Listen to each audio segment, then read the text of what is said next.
अस्सलाम वालेकुम नाज़रीन, एक महकती और चहकती सुबह के साथ मैं हूं आपका मेज़बान हन्नान बुखारी। नाज़रीन दुआ करते हैं कि आज की सुबह आपके लिए की चौखट पे आपका इंतजार करिए। इसी दुआ के साथ आज के प्रोग्राम का आगाज करते हैं। जनाब, शहर फैसलाबाद का मौसम काफी सुहाना हो चुका है। कल हल्की बूंदाबांदी की वजह से स्मोक के असरात जहां कम हुए, मौसम भी मजीद हो रहा है। तो आज मौसम की सूरत हाल शहर फैसलाबाद के कैसी रहेगी? मौसम सर्द रहेगा, नहीं दिखाएगा? देखते हैं टुडेज वेदर में।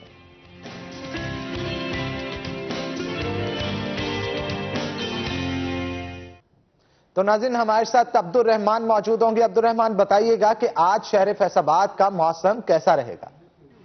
अगर बात की जाए आज के मौसम की तो फैसलाबाद और इस गिरदोनवा में बाकायदा तौर पर सर्दी का आगाज हो चुका है। गुज़िश्ता रोज होने वाली बारिश से दर्जा हरारत यकदम नीचे आ गया और अभी जो कम अज़ कम दर्जा हरारत है वो 9 और ज़्यादा 18 रहने का इम्कान है। आज भी वक्फे वक्फे से बारिश होती रहेगी और ये जो पिछले 24 घंटे से बारिश का सिलसिला ये जारी है, ये कल भी बरकरार रहेगा और इसकी वजह से जो सर्दी की शिद्दत है उसमें भी इजाफा देखने में आएगा। लेकिन बहरहाल इसका एक अच्छा स्मोक के दोबारा से खतरा मंडरा रहे हैं, अब से मुकम्मल तौर पर छुटकारा मिल जाएगा और जो सर्दी है वो बाकायदा तौर पर शुरू हो जाएगी और जो छोटे मोटे मसले आ रहे थे वो भी इससे हल हो जाएंगे। जो की वजह जो बारिश के बाद सर्दी शुरू की है। बहुत शुक्रिया अब्दुल रहमान, आप शहर फैसलाबाद के मौसम का अहवाल बता रहे थे। जनाब, आज का सवाल हमारा, जो खुशनसीब 5 खुशनसीब होंगे वो वॉचर्स जीतना चाहते हैं, जाकर शॉपिंग करें,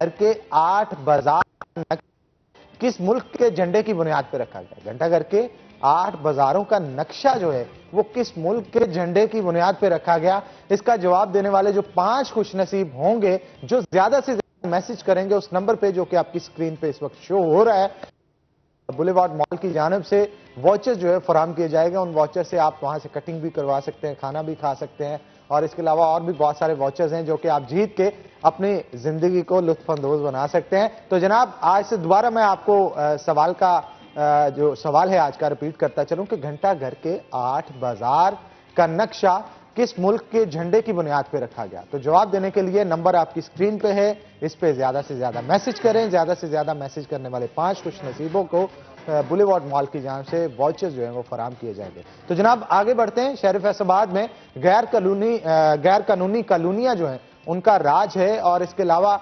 बहुत सारे लोगों के खिलाफ एफडीए की जानिब से कार्रवाई भी की जा रही है। लेकिन इसके बावजूद भी अभी बहुत सारी कॉलोनियां जो कि डेवलप हो रही हैं, उनके खिलाफ भी कार्रवाई की जाएगी। दूसरी जानब माहौलियाती बढ़ती आलूदगी को देखते हुए यह फैसला किया गया है कि भट्टे में जिगजैग टेक्नोलॉजी का इस्तेमाल किया जाएगा और बहुत सारे भट्टों को जिनके अंदर चिमनियां अभी भी काला धुआं छोड़ रही हैं, उनके अंदर पानी डाल के उनको बंद किया जा रहा है और कईयों का तो भट्टा ही बैठ गया है। तो इसी हवाले से गुफ्तगू करने के लिए आज हमने खास तौर पे दावत दे रखी है रमजान मिर्जा, जो कि हमारे सीनियर रिपोर्टर हैं सिट 41 के। तो मिर्जा साहब, वेलकम करते हैं आपको शो के अंदर। मिर्जा साहब, ये भट्टों वाला क्या चक्कर है? मतलब एक खबर भी चल रही थी 41 पे, मैं देख रहा था कि एक शख्स के भट्टे में पानी डाला गया और उसका भट्टा ही बैठ गया। मतलब लाखों का नुकसान हो गया। इसका कोई और भी तो तरीकाकार हो सकता है? असल में ये लाखों का नुकसान खासा बड़ा नुकसान है कि एक तरफ तो भट्टा वैसे ही बैठ जाता है, जिसे हम अगर किसी का नुकसान हो जाए, कारोबार तबाह हो जाए, तो हम उसके लिए एक टर्म भी इस्तेमाल करते हैं कि भाई उसके तो कारोबार का भट्टा ही बैठ गया। मतलब ये एक ऐसी टर्म है कि जिसके बैठ जाने के बाद मुतलका मालिक का उस कारोबार को उठाना या उसमें फ़रोग लाना या उससे तरक्की करना, उससे मुनाफा कमाना मुश्किल हो जाता है। इसके पीछे बैकग्राउंड कुछ इस तरह से है कि हुकूमत की जानिब से फैसला नहीं किया जा सका था कि भट्टों का क्या करना है और दूसरी जानिब होम डिपार्टमेंट की जानिब से भी हाथ उठा लिए गए थे कि इस बार दफ़ा 144 नाफिज नहीं की जाएगी किसी भी ऐसे अमल के ऊपर जिससे स्मोक जो है वो फैल सकती है। इस पर अदालत की जानिब से एक फैसला किया गया था कि 7 नवंबर से तमाम वो भट्टे जो कि ट्रंच बुल टेक्नोलॉजी या पुरानी टेक्नोलॉजी पर मौजूद हैं उनको बंद कर दिया जाएगा। लेकिन फैसलाबाद समेत पूरे पंजाब में ऐसा हुआ कि अदालत के उस हुक्म को कुछ सीरियस नहीं लिया गया और 7 नवंबर के बाद जिगजैग भट्टे तो चल ही रहे हैं, साथ में वो तमाम भट्टे जो कि पुरानी टेक्नोलॉजी पर मौजूद हैं, उनमें से भी बेशतर भट्टे जो थे वो चल रहे थे, जिस पर अब रिपोर्ट भी करनी थी। हुकूमत पंजाब की जानिब से रिपोर्ट भी तलब कर ली गई कि कौन कौन से भट्टे हैं जो 7 नवंबर के बाद भी चल रहे थे, और उनकी लिस्टें जो हैं वो फराहम की जाएं और कितने सील कर दिए गए हैं, जिसके ऊपर अब महकमा माहौलियात ने 2 दिन से कार्रवाई का आगाज जो है वो किया हुआ है। और मलखावाले के इलाके में, समुद्री रोड के ऊपर, समुद्री से मुल्हिका इलाकों में, डिजकोट के मुल्हिका इलाकों में ऐसे भट्टे जहां पर रिपोर्ट मिल रही थी कि वो चल रहे हैं और वो पुरानी टेक्नोलॉजी पर हैं, वो माहौल को तबाह कर रहे हैं, उन भट्टों में जो है वो पानी डालने का सिलसिला जो है वो शुरू कर दिया गया है। गुज़िश्ता 2 रोज़ में कुछ 6 भट्टों में पानी जो है वो डाला गया है। और पानी डालने का मतलब ये है कि आप एक लम्हे के लिए ये समझ लें कि अगर मुतलका बंदे ने या मालिक ने कोई 10 लाख ईंटें जो हैं वो पकने के लिए लगाई हुई हैं, तो 10 लाख ईंट का इस वक्त रेट जो है वो कमोबेश 1 करोड़ रुपया होगा, और 1 करोड़ रुपए का उसे बयकमुश्त जो है वो नुकसान पहुंचेगा। और किया ये जाता है कि जिस जगह पर उसे लफ्ज़ जो इसके लिए टर्म इस्तेमाल की जाती है वो भट्टे की तली कहते हैं, तली के ऊपर ईंटें लगाई होती हैं तह में, और उनके अंदर जो मौजूद खला होता है उसमें कोयला फेंक के उसको आग लगाई जाती है, जिस वजह से इर्द गिर्द की तमाम ईंटें जो हैं वो पककर पत्थर की तरह हो जाती हैं। तो जहां से कोयला डाला जा रहा था, अब वहां पे पानी जो है वो डाला गया है ताकि ये तमाम भट्टे जो हैं वो मुकम्मल तौर पर बंद हो जाएं। उससे तो ना सिर्फ वो जो गेड़ उन्होंने ईंटों का डाला हुआ था तकरीबन 10 लाख का, वो मुकम्मल तौर पर जो है वो तबाह हो जाएगा, ख़त्म हो जाएगा। इसके साथ साथ भट्टे की जो साख्त है या भट्टे का स्ट्रक्चर जो है उसको भी नुकसान पहुंचेगा। तो ये बहुत बड़ा नुकसान है।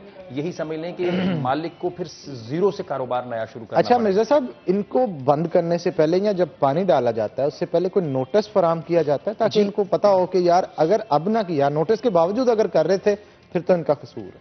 असल में है ये, एक तो कोर्ट ऑर्डर बड़े क्लियर थे, बड़ी क्लियर इंस्ट्रक्शंस आ चुकी थी, और ये 7 नवंबर से पहले ही आ चुकी थी, लेकिन कहीं तक पैगाम भी नहीं ना पहुंचा। जी ऐसा, मैं उसी में बता, एक तो हमेशा से मीडिया जो होता है जिसके ऊपर आपने अगर एक ऐसे अखबार के अंदर भी इश्तिहार दे दिया जो आपका लोकल न्यूज़पेपर है और बेशक उसकी 10 कॉपियां निकलती हैं, तो भी वो वैलिड हो जाता है कि भाई हमने अखबार इश्तिहार दे दिया था। एक तो उसका अखबार इश्तिहार आ गया, सिटी 41 ने इसके ऊपर भरपूर जो था वो मालूमात आम लोगों तक, शहरियों तक, भट्टा मालिकान तक पहुंचाई। लेकिन सबसे दिलचस्प बात यह है कि अगर ले पर्सन को पता है कि भाई 7 नवंबर को भट्टे बंद होने हैं और वो हमें फ़ोन करके कहते हैं कि भाई वो भी पट्टा चल रहा है, वो भी पट्टा चल रहा है, तो इसका मतलब है जिन लोगों का कारोबार इससे मुंसलिक है वो तो बड़े वेल अवेयर होते हैं। और इसके साथ साथ महकमा माहौलियात की जानिब से नोटिस भिजवाए जाते हैं मुतलका इलाकों में। इसके साथ साथ ज़िला की सतह पर और तहसीलों की सतह पर कमेटीज़ बनी हुई हैं, एसोसिएशंस बनी हुई हैं भट्टा मालिकान की, उन एसोसिएशंस को भी बड़े अच्छे तरीके से आगाह कर दिया गया था। लेकिन अब यहाँ पे मसला कुछ इस तरह से है कि फैसलाबाद का जो महकमा माहौलियात है उसके पास ना वसाइल हैं, सिर्फ मसाइल ही मसाइल हैं, तो उनके पास इन्फोर्समेंट भी नहीं है, जिस वजह से उनको कई एक जगहों पर मसाइल का सामना भी करना पड़ रहा है इस वक्त। पिछले साल का रिकॉर्ड ये रहा कि रेजिस्टेंस रही और पुलिस ने भी ताउन ना किया। इस वक्त चूंकि पीडीएम में जो है वो साथ खड़ा है और पीडीएम में ने ये फैसला किया हुआ है कि भरपूर एक्शन होगा, स्पार्को की रिपोर्ट्स ली जाती हैं, तो अब जिला इंतजामिया और पुलिस भी जो है वो महकमा माहौलियात को के साथ खड़ी है, और जहां पर भी इस तरह की रिपोर्ट्स मिल रही हैं वहां पर जो है वो भट्टे में पानी डाल दिया जाता है। और उसमें रेस्क्यू 1122 है, मुतलका तहसील की इंतजामिया मौजूद होती है, महकमा माहौलियात के इंस्पेक्टर और आला ऑफिसर्स भी मौजूद होते हैं, इसके साथ पुलिस के रिप्स वहाँ पे मौजूद होते हैं। तो ये भरपूर कार्रवाइयाँ जो हैं जारी हैं, और अभी भी फैसलाबाद समेत कई इलाकों में भट्टे चल रहे हैं, और उसकी 2 ही वजूहात हैं, और उसका बरमला इजहार जो है वो डिप्टी डायरेक्टर माहौलियात कर चुके हैं कि मुझे ब्यूरोक्रेट्स फ़ोन करते हैं, मुझे सियासी अफराद जो हैं और सियासतदान जो हैं वो फ़ोन करते हैं, मुझे प्रेशर ग्रुप्स फ़ोन करते हैं, मुझे खुदारा ये फ़ोन ना करें, मुझे काम करने दें। इसमें कोई शक नहीं कि वो कोशिश कर रहे हैं, लेकिन इसके बावजूद अभी भी बहुत सारे प्रेशर ग्रुप्स के भट्टे जो हैं वो चल रहे हैं। फैसलाबाद से ताल्लुक़ रखने वाले अराकीन असम्बली ने कई एक बार फ़ोन्स किए हैं, वुज़रा का नाम भी उसमें आता है कि वुज़रा की जानिब से भी कहा जा रहा है, वुज़रा तो 2 ही हैं, फिर इसका मतलब नहीं 3 है अच्छा, उनकी जानिब से भी कहा जाता है कि भाई भट्टे ना बंद किए जाएं। तो ये इस वक्त जो है वो महकमा माहौलिया जो है वो फिल वक्त तो सैंडविच बना हुआ है, लेकिन ओवरऑल एक्टिविटी की जा रही है। लेकिन 100% अभी भी भट्टे बंद नहीं हो सके। अभी भी पेंसरे से मुल्हिका इलाकों में भट्टे चल रहे हैं। अभी भी जो नडवाला रोड है वहां पर मोटरवे इंटरचेंज के पास को 2 भट्टे मौजूद हैं, वो चल रहे हैं। सदरगोदवा रोड के बाईपास के ऊपर भट्टे चल रहे हैं। तो मुतअद्दिद जगहों पर अभी भट्टे चल रहे हैं। मजीद कार्रवाई की भी जरूरत है। बिल्कुल आप ठीक कह रहे हैं। गैर कानूनी कॉलोनियों के हवाले से क्या कहेंगे आप? उसके खिलाफ जो नया लॉ आया है उस पर क्या कहेंगे आप? अच्छा हनान, सबसे पहले तो आपने एक सवाल बड़ा पूछा जो नाजरीन और हाजरीन के लिए भी सवाल था। उनके लिए एक और मालूमात है कि फैसलाबाद समेत पूरे पाकिस्तान में सिर्फ 2 प्लान्ड सिटी हैं, क्योंकि आपने कॉलोनियों की बात की जो किसी प्लानिंग के तहत बने, और उनमें सबसे पहला शहर जो है वो शहर फैसलाबाद है। लाइलपुर के नाम से इसे मंसूब किया गया था उस वक्त, और ये एक खूबसूरत प्लान था, और इस जैसा प्लान जो है शायद ही दुनिया में किसी और मुल्क में मिले। उसकी वजह यह है कि आपको बाकी जितने भी बड़े शहर होते हैं, प्लान्ड हो या अनप्लान्ड हो, उनसे उनको लिंक रोड जो होते हैं ना उस शहर को आते हैं, वो इस तरह नहीं होते जिस तरह फैसलाबाद के लिंक्स रोड हैं। और ये तमाम तर रोड जो हैं वो बिल्कुल सीधे उसी शहर की तरफ जाते हैं। लेकिन जो दीगर शहर होते हैं उनमें लिंक्स रोड भी इस तरह के नहीं होते। तो ये एक बड़ा खूबसूरत प्लान्ड सिटी है। इसके बाद जो दूसरा प्लान्ड सिटी बनाया गया था वो इस्लामाबाद था। पाकिस्तान में सिर्फ 2 ही प्लान्ड सिटी हैं। शायद बरे सगीर में ही ये 2 प्लान्ड सिटी हों, इसके अलावा कोई ना हो। तो इसके लिए और उसके लिए बड़ी भरपूर प्लानिंग की गई थी। लेकिन यहाँ पर जब ये ही प्लान्ड सिटी हमारे हाथ से आया, हमारे सरकारी ब्यूरोक्रेट्स के जरिए हाथ में आया, तो इसका बेड़ा ऐसे गर्क किया गया है कि यहाँ पर ट्रैफिक जैम है, यहाँ पर पोल्यूशन है, यहाँ पे पार्क्स आपको नज़र नहीं आते, ग्रीन बेल्ट्स की तबाही हो गई। लेकिन अगर आप इससे मुआवजा करें इस्लामाबाद प्लान्ड सिटी का, तो आपको वहाँ पर ट्रैफिक जैम नज़र नहीं आता। आपको ट्रैफिक जैम तो रावलपिंडी में तो नज़र आएगा, लेकिन आपको इस्लामाबाद में ट्रैफिक जैम नहीं नज़र आएगा। आपको गाड़ियों की लंबी कतारें नज़र नहीं आएंगी। आपको हर चीज़ की मार्केट्स जो हैं वो वेल डिजाइन अपनी लोकेशंस पे हैं। मेन रोड के ऊपर मार्केट्स नहीं हैं। और जितने भी प्लान्ड सिटी होते हैं, कभी भी मार्केट्स जो होती हैं वो मेन रोड्स के ऊपर नहीं होती। अगर फैसलाबाद को देखा जाए, सरगोदा रोड की मोटर मार्केट है, तो सारा का सारा काम जो है वो सड़क पे ऊपर बैठ के किया जा रहा है। इसके साथ साथ जो कार मार्केट है या कार वर्कशॉप्स हैं उधर जड़ावाला रोड के ऊपर, आप जो ही अब्दुल्लापुर कॉलेज से आगे जाएं तो आपको सारी की सारी गाड़ियां सड़क के ऊपर नजर आती हैं। तो इस तरह की ये जो है, मैं समझता हूं गोरे की उस खूबसूरत प्लानिंग का बेड़ा गर्क किया हुआ है यहाँ के ब्यूरोक्रेट्स ने और यहाँ के मुतलका इदारों ने। जेम्स लॉयल भी बैठ के देखता होगा ये क्या कर रहा है। तो रो रही होगी कि मैंने ये कैसा खूबसूरत शहर बनाया था और इन्होंने इसके साथ क्या किया, और जो घंटाघर में अतराफ में किया वो सारा कुछ, और रहती कसर जो है वो यहाँ की इलीगल कॉलोनीज ने निकाल दी फैसलाबाद। और अभी भी FDA के अदादोशुमार के मुताबिक 300 से जायद कॉलोनीज वो हैं जो कि इलीगल हो चुकी हैं, और उनकी लीगैलिटी के ऊपर जो है वो मार्क आएगा, वो शायद कभी भी कानूनी हैसियत हासिल नहीं कर सकेंगी। उसकी वजह यह है कि वहाँ पर बाजार छोटे हैं, वहाँ पर कब्रिस्तान की जगह मौजूद नहीं, वहाँ पर यूटिलिटी साइट्स मौजूद नहीं, वहाँ पर पार्क्स मौजूद नहीं, वहाँ पर डिस्पेंसरी की जगह मौजूद नहीं, वहाँ पर स्कूल की जगह नहीं रखी गई, वहाँ पर ग्रीन बेल्ट्स नहीं रखी गई। तो वो लीगल होना उनके लिए बड़ा मुश्किल हो जाएगा। 170 के लगभग वो कॉलोनीज हैं जो अभी अंडर प्रोसेस हैं, जो या तो लीगल होंगी या इलीगल होंगी। तो इसका मजमूई तौर पर मतलब ये बनता है कि 480 कॉलोनियां वो हैं जो अभी तक फैसलाबाद में अपनी कानूनी हैसियत हासिल नहीं कर सकी। 118 के करीब कॉलोनीज में। अच्छा, इनमें बहुत बड़े बड़े डेवलपर्स की कॉलोनियों के नाम है जिनका अरबों का कारोबार, करोड़ों का नहीं अरबों का हो ये रहा है हन्नान, कि मैंने फॉर एग्जांपल एक कॉलोनी नाम उसका बना लिया मिर्जा गार्डन फॉर एग्जांपल। मैं किसी का नाम लूंगा तो वो गुस्सा कर जाएंगे। अच्छा, तो अब मैंने मिर्जा गार्डन की अप्रूवल ले ली। अब मैं 2 नंबरी वहां पे करता हूं। मैंने एक अच्छा डेवलपर भी हूं, मैं अरबों रुपए इन्वेस्ट किए हुए हैं और कई अरब जो है वो कमा भी लिए हैं। अब क्या करता हूं कि 2 एकड़ और जमीन ली मिर्जा गार्डन के साथ ही और उसकी एक्सटेंशन शुरू कर दी, फाइल FDA में जमा करवा दी। अब मैं बैठा हूं कि ठीक है करवा लेंगे, हो जाएगा, हो ही जाना है। लोग जो हैं वो सादा लोग हैं, वो समझते हैं कि मिर्जा गार्डन जो है वो अप्रूव्ड कॉलोनी है। उन्हें नहीं पता कि मिर्जा एक्सटेंशन अप्रूव्ड नहीं है।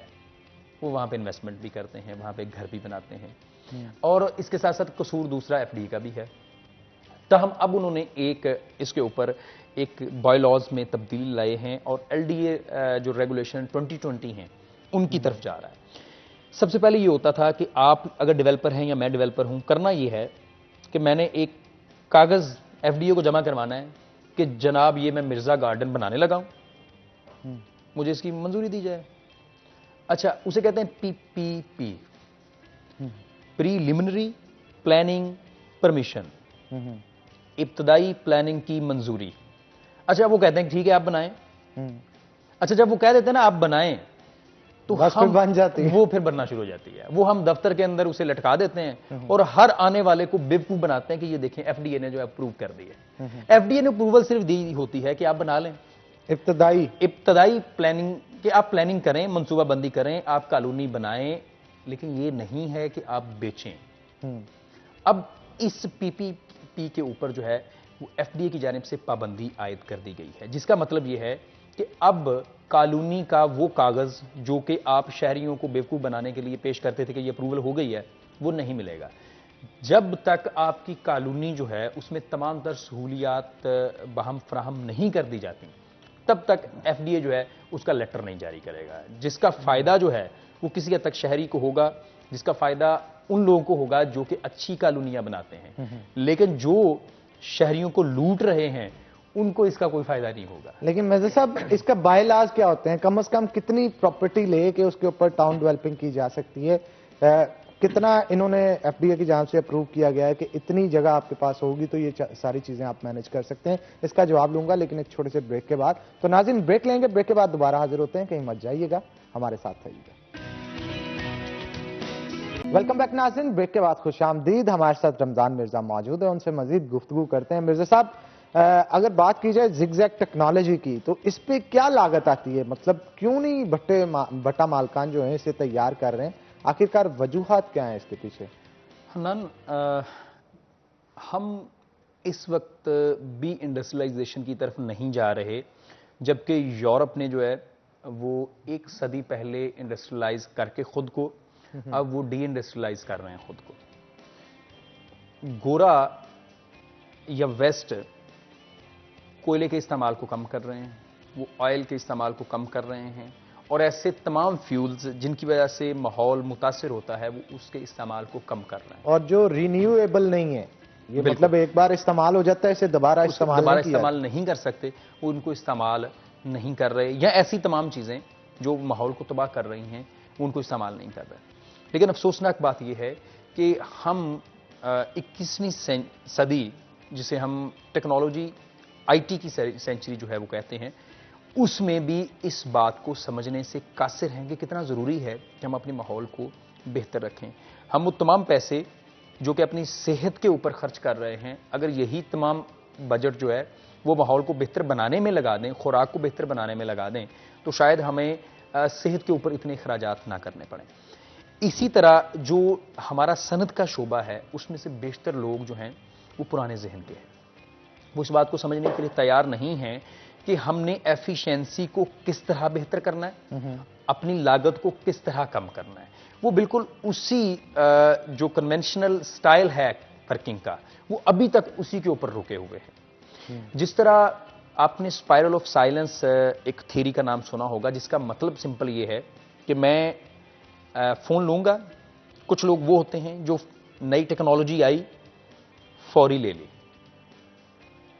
वो इनोवेटिव होता है, वो फौरी चेक करते हैं कि ये ठीक है गलत है, और उसके बाद फैसला करते हैं कि इसे इस्तेमाल करना है या नहीं करना। अच्छा, उसी थ्योरी में एक डिस्कस होता है, उसे लेथार्जिक कहते हैं, वो एट द एंड बैठे होते हैं, वो कहते हैं कि जब सबने फोन ले लेना ना, हमने तब फोन लेना। ये जो भट्टा मालिकान है, ये वही लोग हैं जो कहते हैं कि जब सारे लोग जिग-जैग पे चले जाएंगे फिर हम कर लेंगे। अपने बात की कि इसके ऊपर खर्च कितना आता है, इसके ऊपर कोई खास खर्च नहीं आता, आपका स्ट्रक्चर पहले ही वैसा है। होता यह है, इसके ऊपर मैंने एक जामे रिपोर्ट भी बनाई थी जिगजैग टेक्नोलॉजी और ट्रंच बुल टेक्नोलॉजी में बुनियादी फर्क यह है कि जो ईंटें लगाई जाती हैं, ट्रंच बुल में वो गोल लगाई जाती हैं, राउंड होता है, बेज़वी होता है, जिस तरह अंडा होता है। लेकिन जो ट्रंच बुल टेक्नोलॉजी, नई टेक्नोलॉजी है जिगजैग, उसमें आपको ईंटें बिल्कुल चकोर में लगानी पड़ती हैं और आपको जो भट्टा जो ऑलरेडी मौजूद है उसको चकोर अंदाज में करना होता है।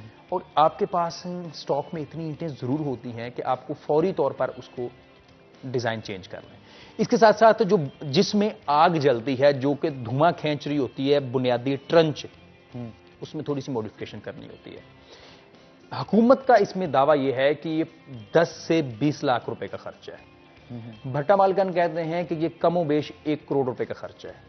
लेकिन मेरी इसमें सबमिशन ये है कि इसमें 1 करोड़ रुपए का खर्च कभी भी नहीं हो सकता, क्योंकि मैंने समुद्री रोड के ऊपर जो भट्टा विजिट किया था वो पुराना भट्टा था, सारा कुछ वही था।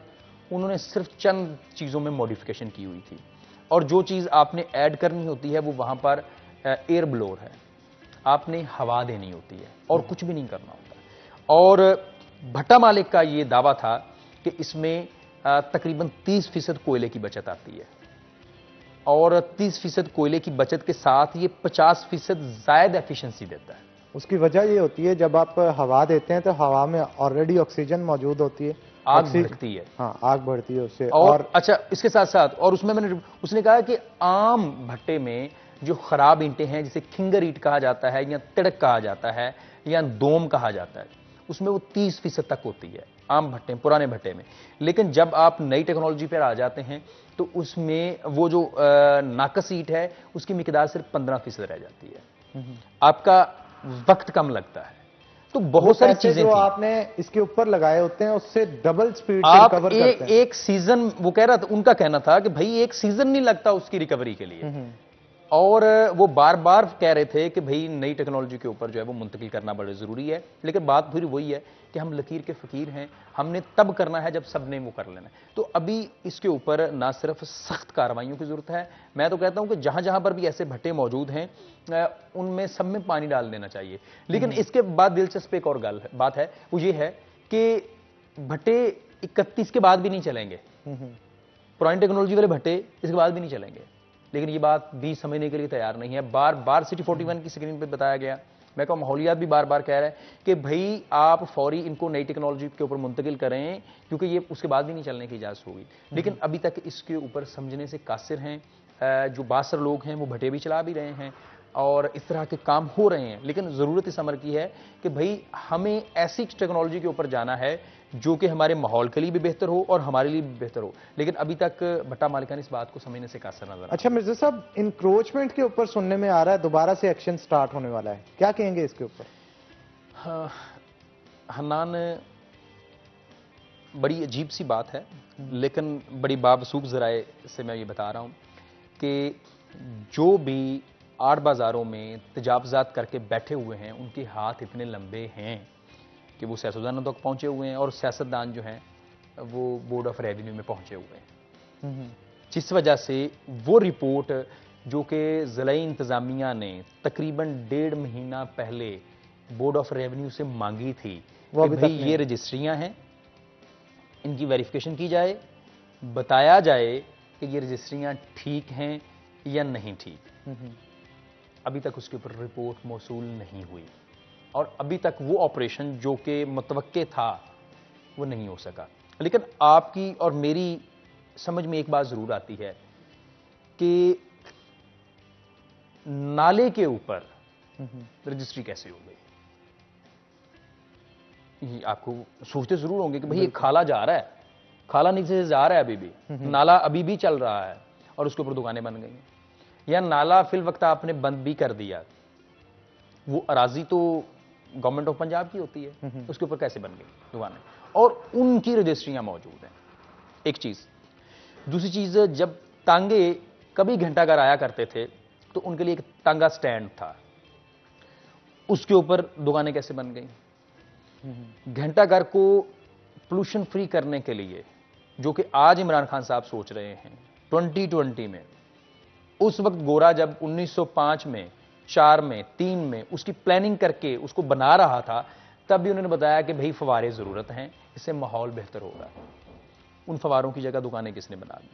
जो वहां पर ग्रीन एरिया या ओपन एरियाज थे उनके ऊपर दुकानें किसने बना दी? और सबसे अहम बात यह है कि बहुत सारी बाजार जो हैं उनकी चौड़ाई कौन खा गया है। और इंक्रोचमेंट की सूरत हाल ये है कि वहां पर जो बाजार हैं, ऊपर तो रोड मौजूद है लेकिन नीचे जो अंडरग्राउंड है वो आपका कब्जा है। मतलब ये कि आप गली की जगह के ऊपर कब्जा करके बैठे हुए हैं। आपकी दुकान फुटपाथ से पीछे है लेकिन आपने जो अंडरग्राउंड अपना कमरा जो है वो बनाया हुआ है वो गली के नीचे तक गया हुआ है। तो ये अजीब अजीब तरह की जो है वहां पर इंक्रोचमेंट्स हैं और ये मौजूदा जिला इंतजामिया से कुछ नहीं होने वाला, मुझे ये नजर आ रहा है। करेगी तो कोर्ट करेगी और जब तक कोर्ट को याद नहीं आता तब तक तो ये मामला ठीक है। जो ही कोर्ट को दोबारा याद आ गया फिर उम्मीद है इसके ऊपर एक नया ऑपरेशन शुरू वैसे होगा। कोई शहरी जाके दरख्वास्त देके कोर्ट को याद भी तो करवा सकता है कि नहीं? लेकिन मोजिज जजेज साहबान जो होते हैं उनके लिए जरूरी नहीं होता किसी वक्त जैसे कैफियत। पहले कैफियत उठी थी एक, हाँ, वो एक कैफियत थी और उसमें जिस तरह ऑपरेशन हुआ गुलाम हमदाबाद में और उसका सबसे ज्यादा नुकसान जो है वो पीटीआई को गवर्नमेंट को हुआ। तो टोटल कितने मकान गिराए गए? हन्नान 48 पार्क्स हैं और 48 पार्क्स में फी पार्क के अंदर 18 से 36 घर हैं। अच्छा, ये तो सैकड़ों में। हाँ, हजारों में हैं। ये तकरीबन 17 से 1800 घर जो थे वो बन रहे थे। तो वहां पर ये ऑपरेशन हुआ। तो लेकिन एक और बात है, आपने चूंकि आप उस इलाके में आते जाते भी हैं, आपने एक चीज जरूर गौर किया होगा कि उन पार्क्स में इस वक्त जब ऑपरेशन शुरू हो रहा था या उससे पहले और अभी भी वहां पर पीसीसी गलियां बनी हुई हैं। पार्क की जगह के ऊपर आपने सीमेंट किया हुआ है। अब ये भी कारपोरेशन पे आती है बात। अच्छा, दिलचस्प बात यह है कि इसकी इजाजत किसने दी कि आप पार्क की जगह के ऊपर जो है वो या टफ टाइल लगा दें या वहां पे आप सीमेंट कर दें। तो महकमे सरकारी ही इन्वॉल्व हैं। मैं ये समझता हूं कि जब तक गड़े मुर्दे उखाड़े नहीं जाएंगे ना तब तक किसी बात का भी हल नहीं निकलेगा।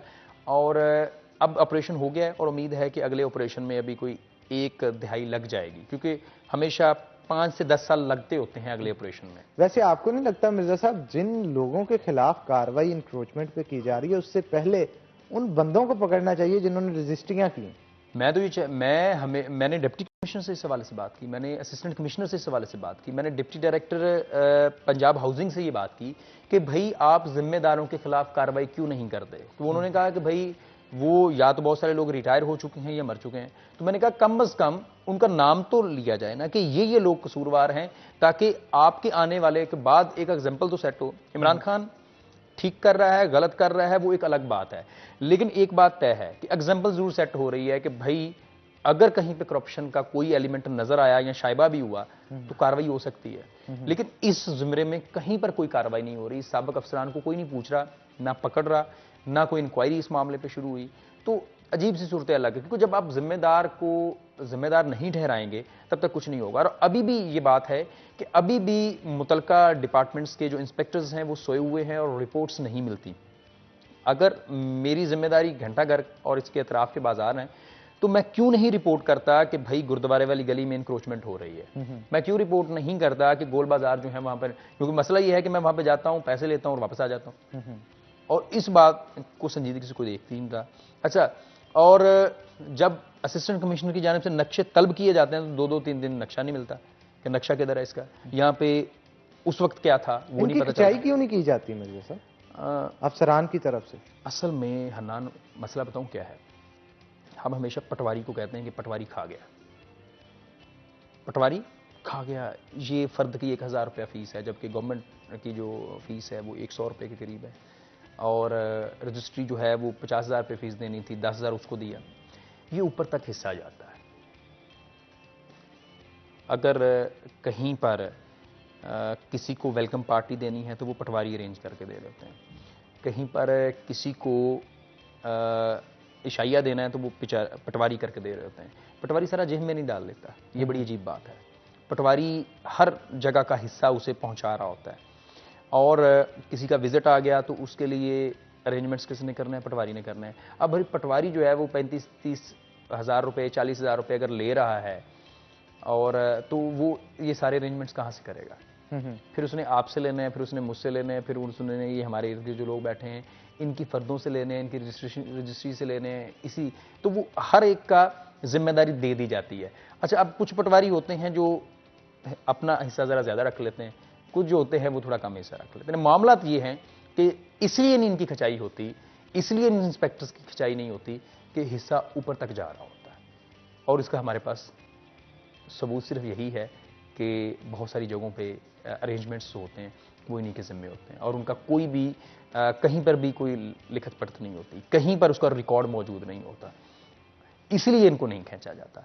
और जितने भी इंस्पेक्टर्स होते हैं या पटवारी होते हैं वो महकमे के सारे यही काम मैनेज करवा रहे होते हैं, और सबको पता होता है कि कौन करवा रहा होता है, इसलिए सारा महकमा जो है वो चुप की नींद सोया होता है। चलें जी, इस हवाले से मजीद गुफ्तगू करते हैं, लेकिन एक छोटी सी ब्रेक के बाद। तो नाज़रीन, एक ब्रेक लेंगे, ब्रेक के बाद दोबारा हाजिर होते हैं। कहीं मत जाइएगा, हमारे साथ रहिएगा।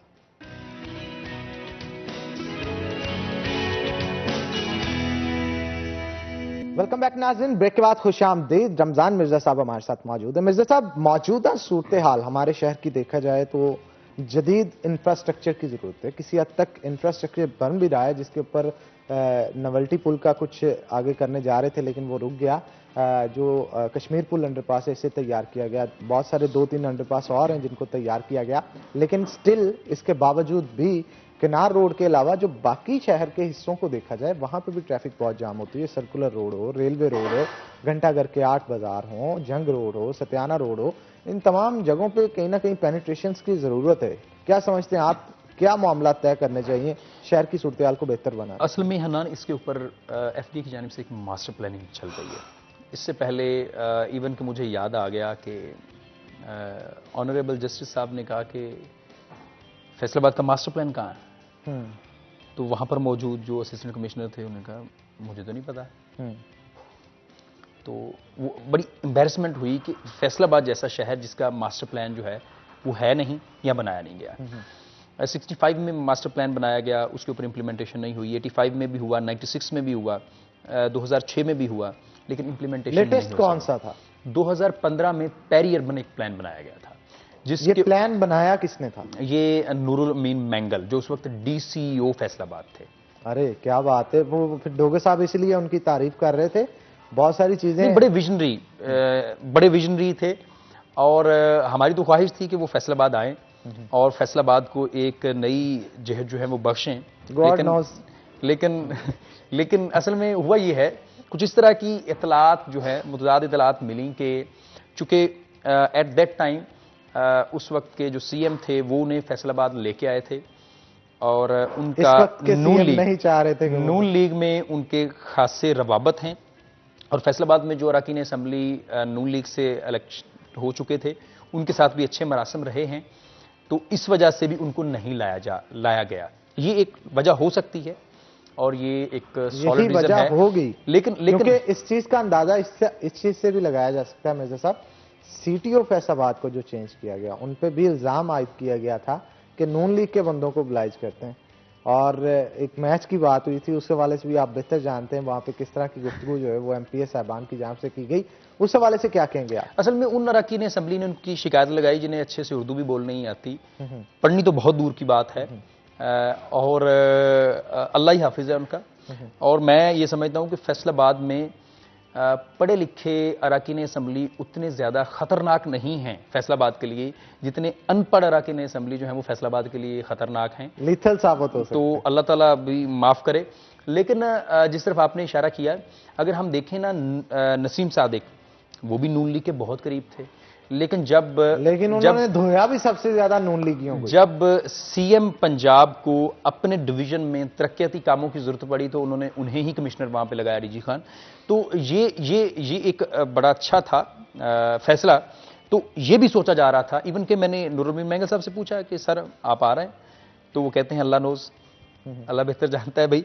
तो लेकिन वो नहीं आए, लेकिन हम उम्मीद करते हैं कि जो नए कमिश्नर फैसलाबाद आए हैं वो बेहतर अंदाज में फैसलाबाद की तामीर और तरक्की में अपना किरदार अदा करेंगे।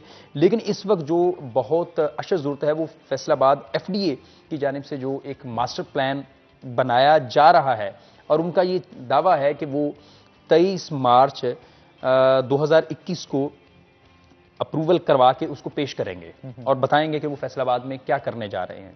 उसमें अभी तक जो चीज़ें सामने आ सकी हैं उसमें फैसला किया गया है कि हमें स्कूलों की कितनी ज़रूरत है, कहाँ कहाँ पे होने चाहिए, हमें पार्क्स की कितनी ज़रूरत है, वो कहाँ कहाँ होने चाहिए, इंडस्ट्रियल क्लस्टर्स कौन से होंगे, किस रोड को कितना खुला करने की ज़रूरत है, कहाँ पर फ्लाईओवर्स की ज़रूरत है, कहाँ पर ज़रूरत इस अमर की है कि ट्रैफिक को डाइवर्ट किया जाए। तो ये एक मुकम्मल प्लानिंग है, लेकिन जो सबसे ज़्यादा अहम प्लानिंग है वो ये है कि हमें अब शहर को हॉरिजेंटल फैलने से रोकना है, हमें वर्टिकल।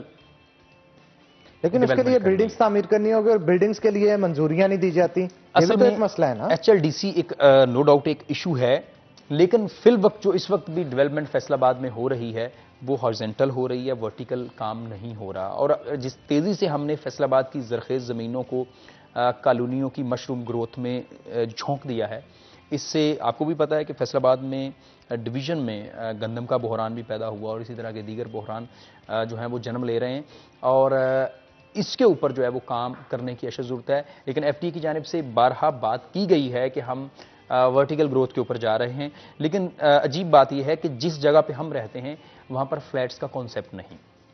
जो फ्लैट्स यहाँ पे ऑलरेडी बनाए गए थे, जिनमें कोहिनूर फ्लैट्स हैं, फैज़ाबाद के फ्लैट्स हैं या इस्लाम नगर के फ्लैट्स हैं, वहाँ पर आम तौर पर रहने वाले अफराद को अच्छी निगाह से नहीं देखा जाता और ये अभी भी यहाँ पर फ्लैट्स में रहना एक प्रॉब्लम है। मैं समझता हूँ कि जब तक हम इसकी हॉरिजेंटल ग्रोथ के ऊपर नहीं जाएंगे, फैसलाबाद के लिए मसाइल बढ़ेंगे। इसके साथ साथ ये भी ज़रूरत है कि हम अपने सड़कों का बेहतर मंसूबा बनाकर उसके ऊपर इम्प्लीमेंटेशन करें। इसके साथ ज़रूरत इस अमर की भी है कि हम पार्किंग के मसाइल को हल करने के लिए अर्बन ट्रांसपोर्ट को फ़रोग दें, चिंची रक्शे के मुतबादल चीज़ें लेके आएँ।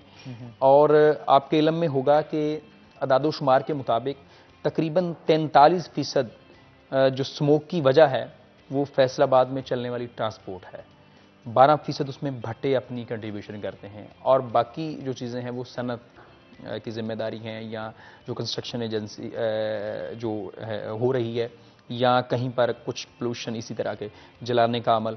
तो इसमें मेजर जो चंक नज़र आता है, मेजर हिस्सा जो नज़र आता है वो नज़र आता है ट्रांसपोर्ट का, तो उसके ऊपर भी काम करने की ज़रूरत है। लेकिन जिस तरह पहली हुकूमतों का तख्ते लाहौर लाहौर था, वहीं बैठ के सारा कुछ होता था और उन्हीं लोगों के लिए होता था और उसका नतीजा टर्म भी यूज की जाती थी, ऐसी कैदियां तख्त लाहौर दे। बिल्कुल। अच्छा, तो साबिक हुकूमत ने भी लाहौर को नज़रअंदाज किया और इस हुकूमत ने भी फैसलाबाद को नज़रअंदाज, इस हुकूमत की जानिब से भी जो है वो फैसलाबाद के लिए फिल वक्त कोई भी मेगा प्रोजेक्ट जो है वो सामने नहीं आ सका। जितने भी प्रोजेक्ट्स हैं वो नून लीग के दौर के हैं और उन्हीं को अपने नाम से जो है वो टैग करके लगाया जा रहा है। तो इस वक्त फैसलाबादियों के बहुत से मसाइल हैं, फैसलाबाद को संजीदगी से लेने की ज़रूरत है क्योंकि जितनी तेज़ी से ये फलता फूलता शहर है और फेडमिक अपना किरदार अदा करेगी इसके मज़ीद फैलाव में, तो इसके ऊपर बड़ा काम करने की ज़रूरत है। लेकिन अभी तक कुछ नहीं हो रहा और रहती कसर जो है वो फैसलाबाद के सनतकारों ने, एक्सपोर्टर्स ने और सियासतदानों ने और ताजरों ने उस वक्त निकाल दी जब वज़ीर-ए-आज़म पाकिस्तान जो थे वो फैसलाबाद सरीना होटल में मौजूद थे और सब अच्छा के गुन गाते गए कि यहाँ पे बहुत अच्छा हो रहा है। किसी एक ने यहाँ पे मौजूद मसाइल की बात नहीं की। हाँ, अरकान असम्बली ने इज्तिमाई मसाइल की बात करने की बजाय सिर्फ ये कह दिया CTO ये करता है, DC ये नहीं करता, कमिश्नर से ये मसला है, DGFD हमारी सुनता नहीं, कॉलोनी की अप्रूवल रुक गई है, मेरे चौक को रीडिज़ाइन कर दें, ये मुझसे मेरी बात नहीं सुनता, ये मुझे मीटिंग पे नहीं बुलाता। तो वो बच्चों वाली ख्वाहिशात थी जो वहाँ पर सियासतदानों की जानिब से रखी गई और ऐसी ऐसी बातें भी की गई जो हम यहाँ पे बात नहीं कर सकते। एक्सपोर्टर्स ने अपनी एक्सपोर्ट के ऊपर बात की, नो डाउट हस्पताल की एक्सटेंशन के हवाले से कुछ बातें हुई, इंटरनेशनल एयरपोर्ट के हवाले से बात एक्सटेंड करने का कहा गया, इसके लिए जगह कहां से आएगी? जगह दिल में होनी चाहिए ना, वो आपने बात तो सुनी हुई है। तो इसके ऊपर किसी ने बात की कि फैसलाबादियों के क्या मसाइल हैं, फैसलाबादियों के पास ट्रांसपोर्ट नहीं, अच्छी सड़कें नहीं, पार्क्स मौजूद अच्छा, नहीं। वहां पे किसी ने ये कहा कि गरीब अवाम पिस रही है इस वक्त, सर उसके लिए कुछ करें, कोई चीजें सस्ती करें, इस तरह की कोई गुफ्तगू नहीं हुई? उसके लिए मुझे एक ब्यूरोक्रेट का बड़ा खूबसूरत जवाब याद है। उसने कहा कि हम ड्राइवर को पैसे देते हैं और वो सब्जी ले आता है, सिंपल। अगर आज सब्जी 500 रुपए की है तो 1000 में से 500 ड्राइवर का, और अगर सब्जी 800 की हो गई है तो 200 रुपये ड्राइवर का। तो उन्हें तो इससे सरोकार नहीं जो वहां पे बैठे हुए थे। आपको महसूस होता है कि वहां पर अरकान असम्बली का महंगाई मसला होगा, एक्सपोर्टर्स का मसला होगा, सनतकारों का होगा या ताजरों का होगा, और वज़ीर-ए-आज़म साहब जो हैं वो उन चैनल्स को देखते हैं जहां पर सब अच्छा की रिपोर्ट होती है। तो हमारे तो चैनल इतनी दूर से सिर्फ और सिर्फ इधर इसी वजह से, और आपको पता है कि इसीलिए तो हमारा चैनल भी बंद है कि हम सब अच्छा रिपोर्ट नहीं कर रहे होते। तो इस तरह के मसाइल हैं, और मेरा ख्याल है अरकान असम्बली ने और उन तमाम स्टेक होल्डर ने जिन्होंने फैसलाबाद की रियल पिक्चर पोर्ट्रे करनी थी, उन्होंने अपनी जिम्मेदारी अदा नहीं की, और इसका जवाब जो है उन्हें देना भी होगा। और आने वाले दिन जो है मुमकिन तौर पर मजीद मुश्किल हो सकते हैं, लेकिन अवाम को भी इस बात का अंदाज़ा हो गया कि ये जो सारे बड़े लोग हैं, सरकर्दा लोग हैं, बड़े सरों वाले लोग हैं, ये संजीदा नहीं है इनके मसाइल को हल करने में। अच्छा मिर्जा साहब, इंफ्रास्ट्रक्चर जो जदीद अभी 2015 का मास्टर प्लान की अभी आप बात कर रहे थे, मास्टर प्लान और इंक्रोचमेंट दो डिफरेंट चीजें हैं। मास्टर प्लान में कुछ चीजें बनानी भी होंगी, तो इसमें तो सिर्फ गिराई जा रही हैं, क्या फर्क है इन दोनों में? असल में पेरी अर्बन प्लान ये था कि जिसमें फैसला किया जा सकता है किस किस इलाके में कॉलोनी बन सकती है। वो सिर्फ कॉलोनाइजेशन के हवाले से था, किस इलाके में कॉलोनी नहीं बनने दी जाएगी। जो इस वक्त मास्टर प्लान है, जिस तरह मैंने बताया, वो तमाम शोबा है जिंदगी को एड्रेस करेगा और फैसला करेगा कौन सी चीज़ कहाँ पे होगी और ज़रूरत किस चीज़ की कितनी है। और वो मास्टर प्लान सामने आएगा तो उसकी रोशनी में अगले 20 साल जो हैं वो सोचे जाएंगे। बिल्कुल आप ठीक कह रहे हैं, और यकीनन उसके लिए फंड्स नहीं होंगे। फंड्स नहीं होंगे, बहुत सारे मसाइल हैं, कोई एक मसला हो तो इंसान देखे, लेकिन हम उम्मीद करते हैं one by one, step by step तमाम चीज़ें जो हैं वो हल होती चले जाएंगी और हमारे फैसलाबाद का जो मुखड़ा है वो निखर के सामने आएगा। तो बहुत शुक्रिया मिर्जा साहब आज के शो में आने के लिए। तो नाज़रीन, इसी के साथ ब्रेक लेंगे, ब्रेक के बाद दोबारा हाजिर होते हैं, कहीं मत जाइएगा, हमारे साथ रहिएगा।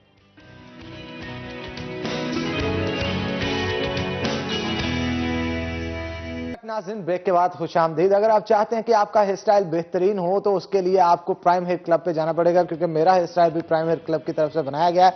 और अगर आप चाहते हैं अपनी पर्सनैलिटी को चार चांद लगाएं तो उसके लिए जना कॉलोनी में जाएं और प्राइम हेयर क्लब से बेहतरीन हेयर स्टाइल बनवाएं। हमारा फेवरेट सेगमेंट किचन स्टार्ट हो चुका है, चलते हैं किचन में और जानते हैं कि आज हमारी जो शेफ हैं किंजा हमें क्या बना के खिला रही हैं। अस्सलाम वालेकुम शेफ, कैसी हैं आप? अस्सलाम वालेकुम सर, अस्सलाम वालेकुम एवरीवन, आप कैसे हैं? मैं भी ठीक ठाक। किंजा, क्या तैयार कर रहे हैं आज हम? सर आज हम लोग बना रहे हैं ग्रिल्ड सैंडविचेस, जो कि मैं बनाऊंगी ब्राउन ब्रेड से, और जो हमारे होम बेकरी की स्पेशल जो वेराइटीज़ हैं उनमें से एक है ब्राउन ब्रेड। और ये जो ग्रिल्ड सैंडविचेस हैं वो जो डाइट कॉन्शियस लोग हैं उनके लिए बहुत बेहतरीन है। और ये हमारी एक बीफ इट मील है, उसमें से ही एक रेसिपी मैंने चूज की है जो आज मैं आप लोगों को सिखाऊंगी। अच्छा, वैसे बुलेवार्ड में किस रेस्टोरेंट से ये मिलती है जो आप आज सैंडविच तैयार करने जा रहे हैं? सर ये बेसिकली होम बेकरी से ही हम लोग जो है वो बना के देते हैं, लेकिन हमारी ये बीफ इट मेन्यू में शामिल हो जाता है। इसका अलग मेन्यू है हमारा, आप आए विजिट करें, हमारा बीफ इट मेन्यू अलग है। जो लोग डाइट कॉन्शियस या जिम वगैरह करते हैं उनके लिए बहुत अच्छा है ये। चलें जी, मैं चाहता हूँ आप इसको तैयार करके बताएं ताकि डाइट कॉन्शियस लोग जो हमें इस वक्त देख रहे हैं उनको पता चल सके कि घर के अंदर इसे कैसे तैयार करना है। रेसिपी बताई जाए आज। सर सबसे पहले मैं अपने बुलेवार्ड का जिसको मैं रिप्रेजेंट कर रही हूँ उसका थोड़ा सा इंट्रोडक्शन देना चाहूंगी। हमारे 4 आउटलेट्स बुलेवार्ड मॉल में है, home bakery, China kitchen, Punjabi dhaba, और जो हमारे नीचे ग्राउंड फ्लोर पे है चाय नाश्ता। माशाल्लाह से चाय नाश्ता पे रोज जब मैं सुबह आ रही होती हूँ ना, काफी रश होता है, काफी रश, और बड़े मजे की वहाँ पे आप लोग आए तो जरूर विजिट करें, हमारे ग्राउंड फ्लोर पे है। पूरियां शुरियां, मजे की चाय है और भी बहुत सारी रेसिपीज होती हैं जो मिलती हैं। तो रेसिपी के हवाले से मैं जानना चाहूंगा कि ये सैंडविच तैयार करने के लिए आपको क्या क्या इंग्रेडिएंट्स चाहिए होंगे और कितनी कितनी क्वांटिटी में चाहिए होंगे, हम आज कितने % सर्विंग जो है वो तैयार कर रहे हैं? सर आज हम लोग 1% सर्विंग तैयार कर रहे हैं। इसमें बिल्कुल बेसिक इंग्रेडिएंट्स है, जो जाहिर है डाइट में जब हम लोग इंग्रेडिएंट यूज़ करते हैं वो बहुत नॉर्मल से होते हैं। तो जो हम लोग पहले चिकन की मैरिनेशन करेंगे, उसके पास मेरे पास जो है वो चिकन के फिले पीसेज हैं, ब्रेस्ट पीस से मैंने उसके फिले निकाले हैं। ये मेरे पास 250 ग्राम्स हैं। साथ में मैं इसमें डालूंगी ब्लैक पेपर पाउडर, ठीक है, 1 teaspoon white pepper powder, 1 teaspoon salt डालूंगी मैं टू टेस्ट, थोड़ी सी मैं इसमें चिली फ्लेक्स स्प्रिंकल करूंगी और थोड़ा सा मैं इसमें चिली पाउडर डालूंगी और मस्टर्ड पेस्ट डालूंगी 1/2 टीस्पून। अच्छा, इसको फिलहाल इसको तैयार भी किया जाएगा ऑयल के अंदर? जी। ऑयल के अंदर तैयार किया जाएगा या घी के अंदर? ऑयल के अंदर रेडी करूंगी, लेकिन गोल्डन कुकिंग ऑयल मैं इस्तेमाल करूंगी, लेकिन बिल्कुल थोड़ी क्वांटिटी में। बिल्कुल थोड़ी क्वांटिटी में जनाब तैयार किया जाएगा, लेकिन गोल्डन कुकिंग ऑयल का इस्तेमाल किया जाएगा। गोल्डन कुकिंग ऑयल बनाने वालों का कहना है कि इसे अफजान सेहत के असूलों के आइन मुताबिक कुदरती अज्जा के साथ तैयार किया जाता है, जिसके अंदर विटामिन का ब्लेंड भी है, vitamin A, vitamin D, vitamin E भी मौजूद है। और इसके साथ साथ अगर आप चाहते हैं कि आपके खानों की लज्जत दोबाला हो तो बाजार में जाके आपकी सबसे अव्वलीन तरजीह जो है वो गोल्डन कुकिंग ऑयल होनी चाहिए, क्योंकि खानों के लिए, टेस्ट के लिए, आपकी सेहत के लिए ऑयल का एक बड़ा अमल दखल होता है। तो जनाब आप सही ऑयल का इंतखाब करें ताकि आपकी खानों की लज्जत जो है वो दोबाला हो सके। तो मैं चाहता हूं मैरिनेशन चिकन की स्टार्ट की जाए ताकि ऑडियंस को पता चले कि इसे मैरिनेट कैसे किया जाता है। चिकन में मैं सारे स्पाइसेस जो मैंने बताए वो मैं इसमें ऐड करूंगी। 1 टीस्पून मैं इसमें डालूंगी ब्लैक पेपर पाउडर। ठीक है, ब्लैक पेपर ऐड किया गया, उसके बाद चिकन पाउडर? नहीं सर, 1/2 टीस्पून इसमें व्हाइट पेपर डालूंगी। अच्छा, व्हाइट पेपर का टेस्ट क्या होता है? बिल्कुल, अच्छा ये बड़ा डिपेंड करता है ना कि अगर ज्यादा हो जाए तो कड़वी हो जाती है चीज। ये ज्यादातर अरोमा के लिए यूज होता है। व्हाइट पेपर अरोमा के लिए यूज जी। होता है और टेस्ट के लिए खासतौर पर ब्लैक ब्लैक पेपर। पेपर। ठीक है। थोड़े से चिली फ्लेक्स डालूंगी इसमें मैं। चिली फ्लेक्स डाल दिए गए चिली और पाउडर 1/2 टीस्पून से भी है। थोड़ा सा कम। ठीक है। सॉल्ट टू टेस्ट डालूंगी और इसमें मस्टर्ड पेस्ट जाएगा। ठीक है, मस्टर्ड पेस्ट का तो एक अहम रोल होता है ना इसमें जी, और आपका जो टेस्ट होता है इसको बहुत बड़ा बिल्ड enhance करने करता में अहम किरदार इसका होता है। थोड़ा सा मैं इसमें ऑयल डालूंगी, बिल्कुल थोड़ा सा। ठीक है। अच्छा, अब इसमें एक्स्ट्रा वर्जिन ऑयल भी होता है, वो भी यूज कर सकते हैं, वो बहुत अच्छा रहेगा। उसका टेस्ट भी बेहतर होता है गालबन और आपकी सेहत के लिए बहुत ज़बरदस्त चीज़ होती है। एक्स्ट्रा वर्जिन ऑलिव ऑयल जो होता है उससे आपके हार्ट के जो इश्यूज होते हैं वो काफ़ी बेहतर होते हैं। और यही नहीं बल्कि इसके साथ साथ आपको बहुत सारे मिनरल्स, विटामिन्स और इस जैसी दीगर चीज़ें जो है वो एक्स्ट्रा वर्जिन ऑलिव ऑयल से तैयार मिल जाते हैं। बहुत सारे लोग जो कि डाइट कॉन्शियस होते हैं उनको डॉक्टर्स भी रिकमेंड यही करते हैं कि एक्स्ट्रा वर्जिन ऑलिव ऑयल का इस्तेमाल किया जाए और उसको पका के नहीं बल्कि जिस तरह से मैरिनेशन अभी की जा रही है उसी तरीके से जो है वो तैयार किया जाए।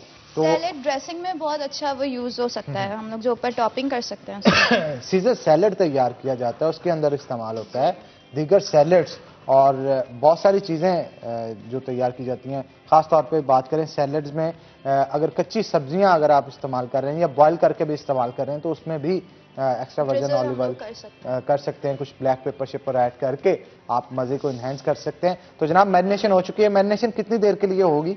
तकरीबन अभी क्योंकि हमारे पास थोड़ा सा टाइम कम है तो मैं इसको 10 मिनट्स के लिए छोड़ दूंगी। आप घर पे हैं तो 2 hours enough, more than enough.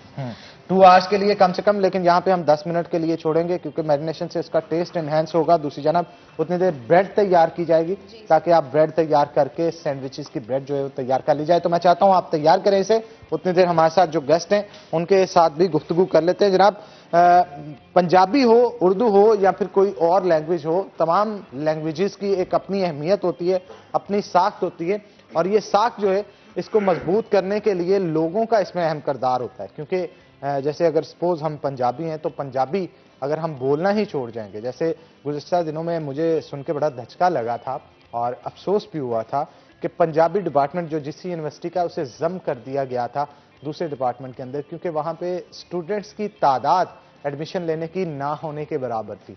अब ना होने के बराबर होने की वजह से हर एक की कोशिश होती है कि जदीद दौर के अंदर जदीद दौड़ में भी शामिल हो।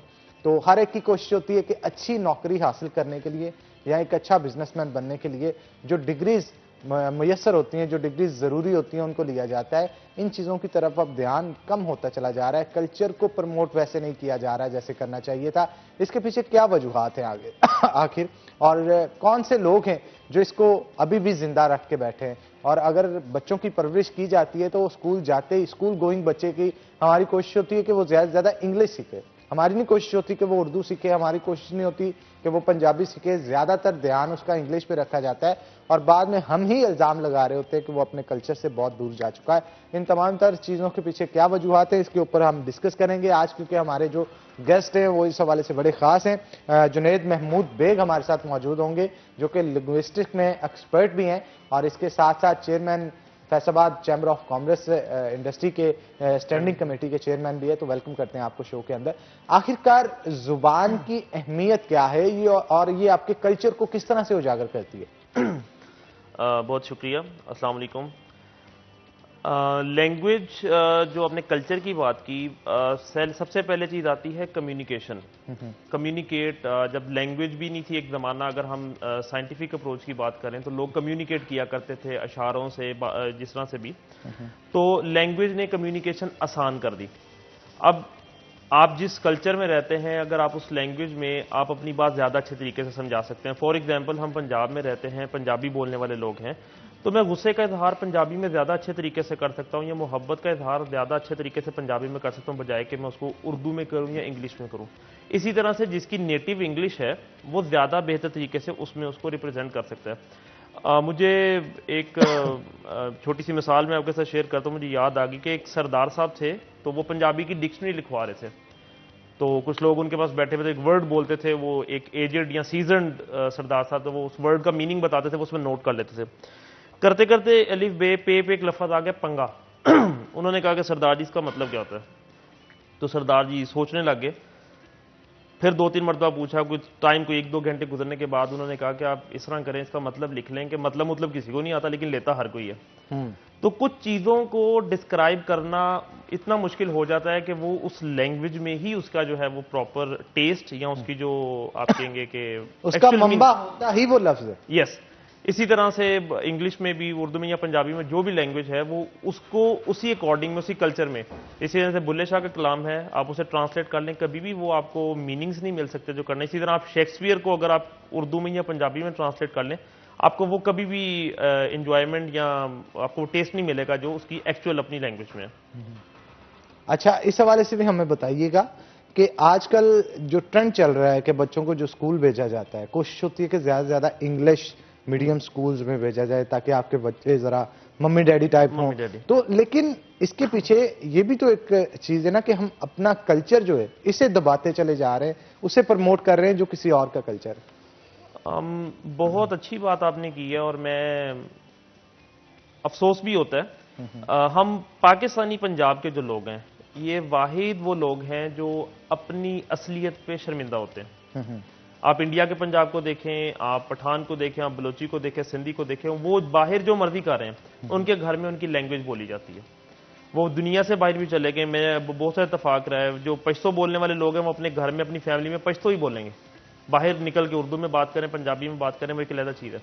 लेकिन हम पंजाबी अपने घरों में भी पंजाबी बोलना पसंद नहीं करते। इवन के और ऐसा देखा गया कि एक बंदा जो उर्दू नहीं बोल सकता या इंग्लिश नहीं बोल सकता, वो पंजाबी है, फॉर एग्जांपल घरों में मेड्स वगैरह होती हैं, तो हम उनके साथ भी उर्दू बोलने की कोशिश कर रहे होते हैं, या हमारे जो दूसरे एम्प्लॉयज़ होते हैं, मतलब ऑफिस बॉयज़ वगैरह, उनके साथ भी वो पंजाबी में हमें आंसर कर रहे हैं, लेकिन हम फिर भी उर्दू में बोल रहे हैं।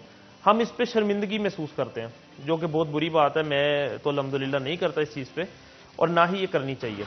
इस वजह से लोग जो हैं वो ज़्यादा उस तरफ चलते हैं। और फिर एक और चीज़, जिसे इंग्लिश आती है उसे समझा जाता है कि ये मॉडर्न है ज़्यादा, और जिन लोगों को आती है वो बड़ी अच्छी बात है, जिन लोगों को नहीं आती वो फिर मुंह बना के कोशिश करते हैं कि जैसे आती है, वो यू नाउ ऐसे करके बोला और चीज़ें की। तो कोशिश करनी चाहिए कि हम अपनी असलियत में रहें। ठीक है, इंग्लिश वक्त की ज़रूरत है, हमें सीखनी चाहिए, और उसके और आपकी इंटेलिजेंस को आपकी लैंग्वेज के साथ कंपेयर नहीं किया जा सकता। नॉट एट ऑल, बिल्कुल भी नहीं किया जा सकता। लेकिन आप मॉडर्न टाइम की बात करें, world has become a global village. Global village का मतलब क्या है कि ये एक ही चीज़ हो गई है। मिसाल के तौर पे आज से 25-30 साल पहले आपके कोई रिलेटिव्स आते थे किसी दूसरे शहर से, गांव से, तो हम उनका ड्रेस देख के बता देते थे कि ये फलां जगह से है। अब आपको सेम तरह की ड्रेसिंग मिलती है। अगर एक मोबाइल है, वो मुझे याद है जब नए नए मोबाइल्स आए हम स्कूल में पढ़ते थे, तो हमारे जो दोस्त हैं जिनके रिलेटिव्स बाहर यूएस में, यूके में रहते थे, तो उनके पास अजीबोगरीब किस्म के मोबाइल हुआ करते जो हमने कभी यहाँ पे देखे ही नहीं थे। अब वो सीन खत्म हो गया, अभी ग्लोबल विलेज बन गया, जो चीज़ वहाँ पे है वो यहाँ पे भी है। तो इस हवाले से लैंग्वेज भी डेफिनेटली वो मीडिया इंटरनेशनल लैंग्वेज है इंग्लिश जो है, तो मीडियम ऑफ कम्युनिकेशन यही यूज होता है। आपने बिजनेस के लिए बाहर जाना है, आपने स्टडीज के लिए बाहर जाना है, या आपने वैसे विजिट के लिए जाना है, तो इसलिए इंग्लिश सीखनी तो जरूरी है, लेकिन इसका ये मतलब हरगिज नहीं है कि अपना कल्चर छोड़ा जाए।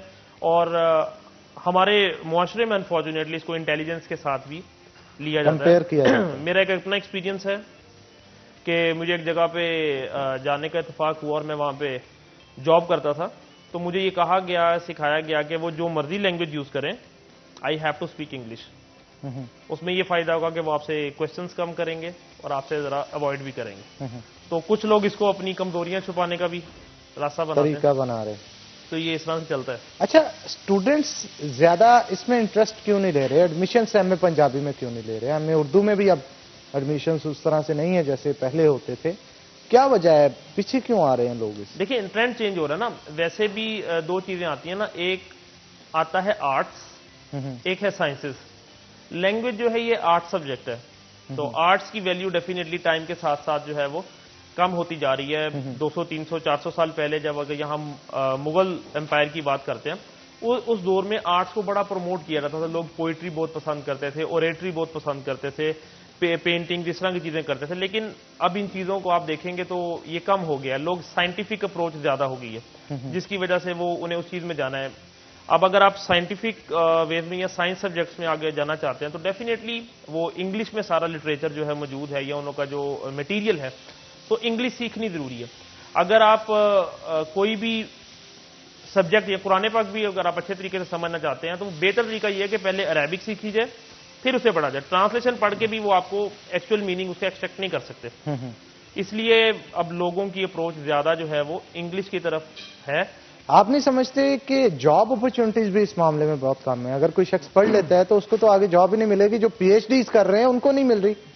बिल्कुल आप ठीक कह रहे हैं। जो जॉब्स वाला है, इसमें लैंग्वेज का एक फैक्टर है, लेकिन इसमें जॉब ना मिलने की ज्यादा वजह काउंसलिंग भी है। मैं दोनों बातों पे आपसे बात करूंगा।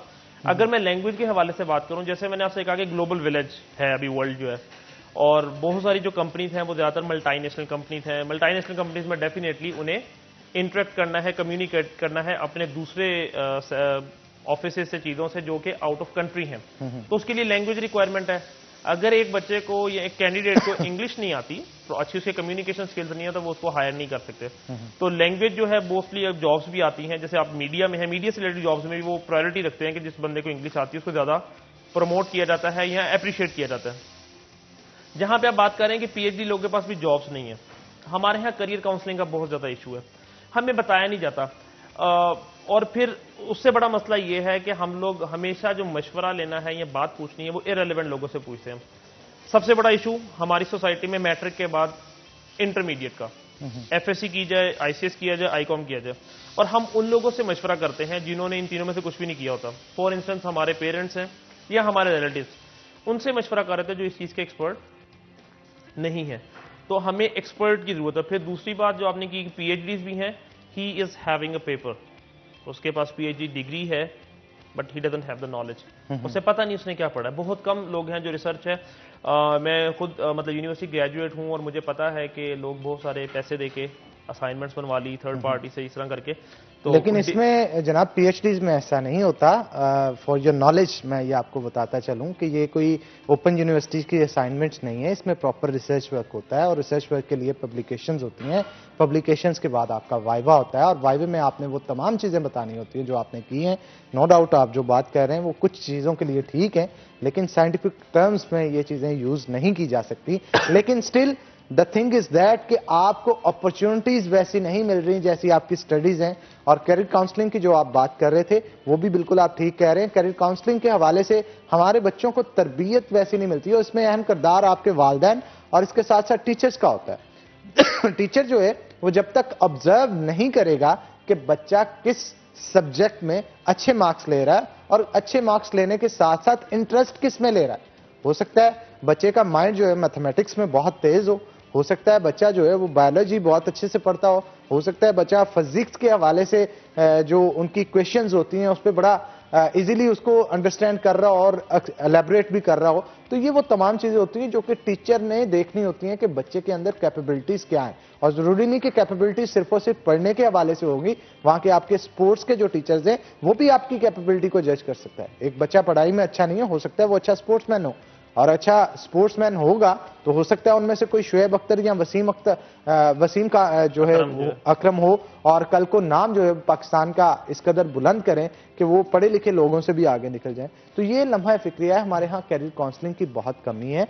अगर कैरियर काउंसलिंग होती है तो उससे हम बहुत सारे इनोवेटिव और क्रिएटिव बच्चे जो हैं वो उनको जन्म दे सकते हैं। लेकिन अल्टीमेटली आके यही बात रह जाती है कि इसके लिए भी खास क्लासेस होनी चाहिए ताकि बच्चों को इल्म हो सके और उनके वालिदैन को टीचर्स बता सके। इसी हवाले से मजीद गुफ्तगू करेंगे, लेकिन एक छोटी सी ब्रेक के बाद। तो नाज़रीन ब्रेक लेंगे, ब्रेक के बाद दोबारा हाजिर होते हैं। कहीं मत जाइएगा, हमारे साथ रहिएगा।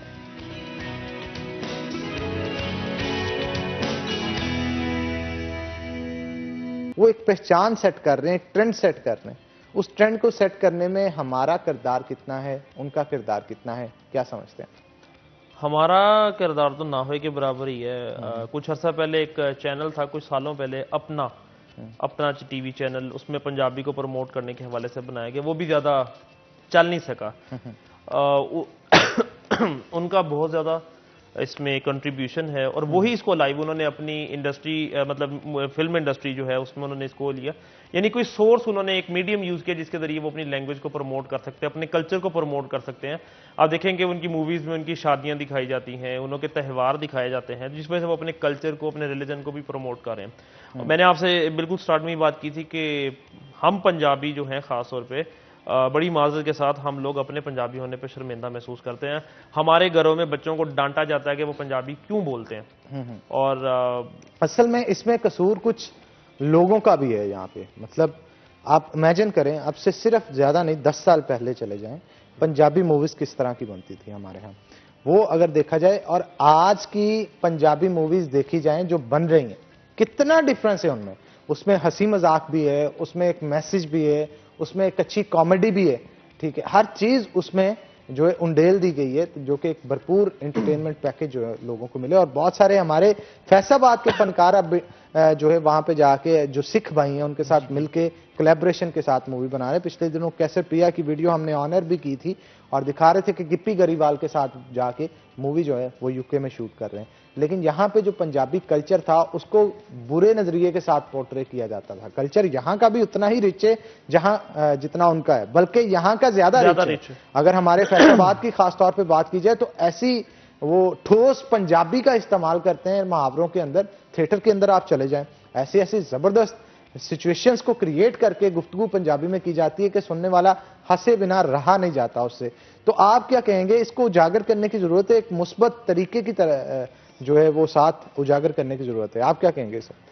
समवट जो आपने बात की ना, ये हमारा कल्चर बहुत रिच है। उनका ओरिजिन भी तकरीबन पंजाब का या पंजाबियों का वो यहीं से लाहौर के हवाले से खास तौर पे गिना जाता है। हमारे बड़ों का बहुत कसूर है। बड़ों से मुराद जो अलम बरदार हैं, जो हमारी लैंग्वेज के चीजें हैं जो प्रमोट करते हैं। हमारे यहाँ चेक एंड बैलेंस नहीं है। जब चीजें हो जाती हैं, सर से पानी गुजर जाता है, फिर उस पर सोचना शुरू कर देते हैं। जब ये सब कुछ हो रहा था, ये मूवीज जिनकी आप बात कर रहे थे, तब जो हमारे सेंसर बोर्ड से चीजें थी या पंजाब को जो पंजाबी कल्चर है, जैसे आपने बात की पंजाब यूनिवर्सिटी में पंजाबी का डिपार्टमेंट है, या जीसी यूनिवर्सिटी लाहौर में पंजाबी का डिपार्टमेंट है, उन लोगों ने क्यों एक्शन नहीं लिया? क्यों उन्होंने ये नहीं किया गया? या उस वक्त जो भी हमारे रेलेवेंट भी, इसकी मेरा ख्याल मिनिस्ट्री भी होगी हमारी लैंग्वेज के हवाले से, कल्चर के हवाले से, तो क्यों उस टाइम जो है ये एक्शन नहीं लिया गया? उस पर क्यों सेंसर बोर्ड ने ये चीजों ने नहीं किया कि this is not the actual culture या we are not actually portraying the Punjabi culture? उसे क्यों सही तरीके से नहीं दिखाया गया, उसको क्यों नहीं उसको रोका गया? ये सारी वजूहात हैं जिसकी वजह से वो हैं। और आपने बात बिल्कुल ठीक की, जैसे हमारे यहाँ थिएटर की आपने बात की, और फिर थिएटर भी हमारा इस हद तक चला गया कि उसको घरों में देखने पे मतलब बुरा समझा जाने लगा। अगर कोई देखता तो उसको बुरा। और इसी तरह पंजाबी जो सॉन्ग्स है वो भी इसी तरह के आने शुरू हो गए, जिसको अगर कोई बंदा सुनता था तो उसको लोग अच्छी नजर से नहीं देखते थे। लेकिन अब ट्रेंड चेंज हो रहा है इस हवाले से।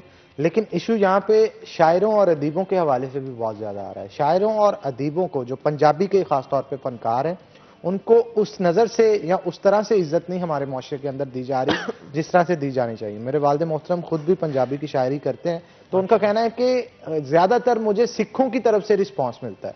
सिख ज्यादा मजे से उनकी गुफ्तगू को सुनते हैं, सिख ज्यादा मजे से एंजॉय करते हैं उनकी जो शायरी है बनिस्बत इसके कि यहाँ के लोग भी करते हैं। लेकिन एक जो मोहब्बत है उनको अपनी बोली के साथ, हमें भी उस तरह से अपनी बोली के साथ मोहब्बत होनी चाहिए, एम्बैरेसमेंट नहीं होनी चाहिए, बल्कि आपको मोहब्बत इतनी ज्यादा अपनी बोली के साथ होनी चाहिए कि दूसरे जो कल्चर के लोग हैं वो आपको देख के इंप्रेस हों और आपको यहां पे आके उसको सीखने की कोशिश करें, उसे देखने की कोशिश करें, उसको समझने की कोशिश करें।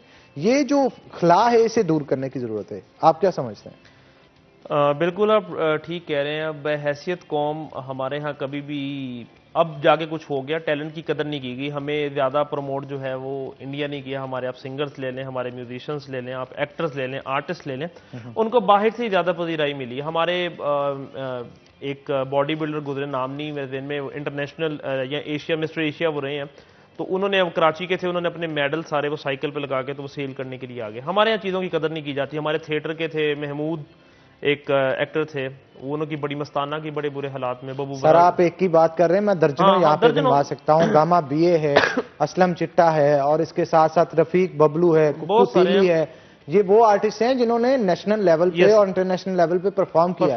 और कोविड के दिनों में 2 वक्त की रोटी की वजह से वो परेशान थे। आप कोविड को छोड़ें, मैं इससे पहले की बात महमूद वगैरह की, जब वो लोग इंडस्ट्री से आउट हुए अपनी बीमारियां किसी वजह से, तो वो इस काबिल भी नहीं थे कि वो अपना घर, उनके पास एक जाती होता, किराए देने के भी वो काबिल नहीं थे। हमारे यहाँ प्रमोट नहीं किया जाता और एक्सेप्ट नहीं किया जाता। हाँ, इस एक्सेप्टेंस पे बात हम करेंगे, लेकिन एक छोटी सी ब्रेक के बाद। तो नाज़रीन एक ब्रेक लेंगे, ब्रेक के बाद दोबारा हाजिर होते हैं, कहीं मत जाइएगा, हमारे साथ रहिएगा।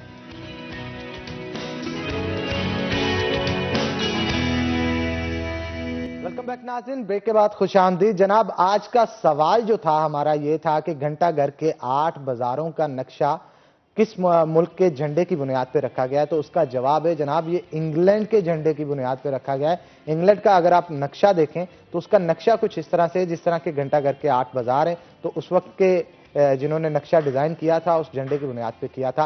तो आज वो 5 खुशनसीब जिन्होंने आज के वाउचर्स जो है वो विन किए, उनके नाम मैं आपको बताता चलूं। अजहर नदीम हमारे साथ मौजूद हैं, फैसलाबाद से ही उनका ताल्लुक है, उन्होंने भी फूड वाउचर जीता है। मदीहा उन्होंने भी फूड वाउचर जीता है। मोहम्मद अफजल जो कि गोजरा से हैं, उन्होंने भी जो वाउचर जीता है बुलेवार्ड की जानिब से। मोहसन शहजाद हैं और 5वें खुशनसीब हैं इस्माइल रहमान। इनमें से 4 का ताल्लुक फैसलाबाद से, जबकि मोहम्मद अफजल जो है वो गोजरा से हैं। तो जनाब आपको बहुत बहुत मुबारक हो। बुलेवार्ड मॉल की तरफ से आपको वाउचर जो है वो दिए जाएंगे ताकि वहां पर जाके आप शॉपिंग और इसके साथ साथ खानों से लुत्फानंदोज हो सकें।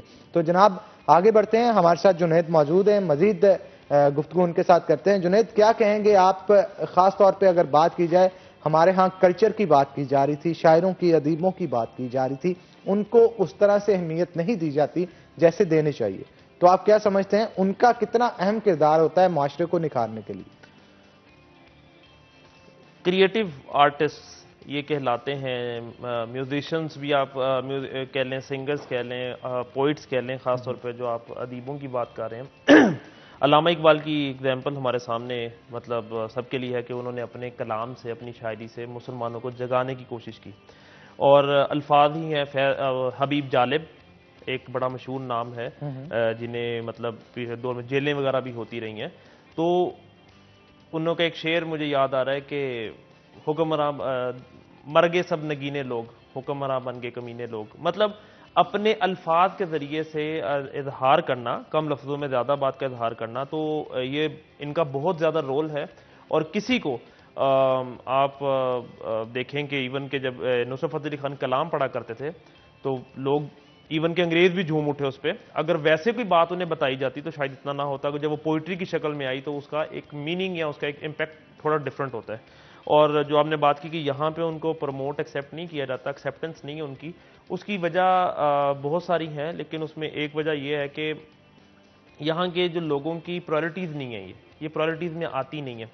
हमारा सर्कल इतना है, लाइफ इतनी फास्ट है, इन चीज़ों पे हम टाइम ही नहीं देते। सिर्फ और सिर्फ अपने ज़ाहरी नमूद नुमाइश और मटीरियलिज्म जो है, यहाँ पैसे इकट्ठे करने में भागदौड़ लगी हुई है, चाहे वो जॉब। अच्छा, लिंग्विस्टिक और कम्युनिकेशन स्किल की क्या अहमियत है, उस हवाले से भी बताएं। कम्युनिकेशन स्किल्स की तो अहमियत ही अहमियत है। लिंग्विस्टिक्स बात में ना कि आप मीडियम का यूज़ करते हैं।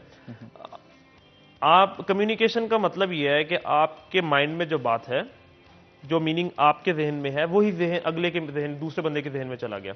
अक्सर ऐसा होता है कि हम बात करें, दूसरा बंदा माइंड करता है, आप उसको कहते हैं कि यार मेरा ये मतलब नहीं था, मैं असल में ये कहना चाह रहा था। इसका मतलब है कि आपकी कम्युनिकेशन इफेक्टिव नहीं, वीक है। यस, वीक है, और आपके पास अल्फाजों का वो जखीरा मौजूद नहीं है जिससे आप अपनी फीलिंग्स को एक्सप्रेस कर सके दूसरे को। बहुत अच्छी बात आपने, वोकैबुलरी भी मैटर करती है और समटाइम्स वोकैबुलरी के बगैर भी घर पे पेरेंट्स आए मतलब घर पे गेस्ट आए होते हैं, तो आप वहां पे घुसने की कोशिश करते हैं तो आपकी मदर जो है वो ऐसे इशारा करती हैं तो आपको पता चल गया, ये भी कम्युनिकेशन हो रही है, ये भी कम्युनिकेशन स्किल है। तो और दूसरे से तीसरे बिस्किट पे हाथ डाला तो उस पे भी आपको जो है जोर से चुंडी काट दी जाती है, वो भी कम्युनिकेशन स्किल ही है कि नहीं जी? बिल्कुल सही है। वो वैसे कितना खूबसूरत वो दौर होता था ना जी, अभी भी है, अभी भी है, है। अभी भी है। कम्युनिकेशन जो है उसके लिए वर्ड्स की वो क्या कहेंगे कि हम बाउंड नहीं है कि उसमें अल्फाज होना जरूरी है। इसी तरह से जब हम जॉब्स के लिए लोग जाते हैं तो वहां पे जाके भी लोग अपने आप को प्रेजेंट नहीं कर पाते, यानी कि जो आपकी एक्सपर्टीज है, एक पर्सन की एक्सपर्टीज है, वो एक्सप्रेस भी नहीं कर पाता कि उसके अंदर ये एक्सपर्टीज है। तो कम्युनिकेशन स्किल्स जो है वो सबसे ज्यादा जो है वो important. Yes, in the same way आप देखें कि हमारे सीएम जो है इस टाइम, तो उन लोगों की कम्युनिकेशन मतलब I am not the critic to him, वैसे ही मैं जनरली बात कर रहा हूं कि इतनी ज्यादा मतलब इफेक्टिव नहीं है, जिस वजह से वो ज्यादा बोल भी नहीं पाते। अगर आपके पास अल्फाज का जखीरा है और आपको बात समझानी आती है, दैट इज वेरी इंपॉर्टेंट।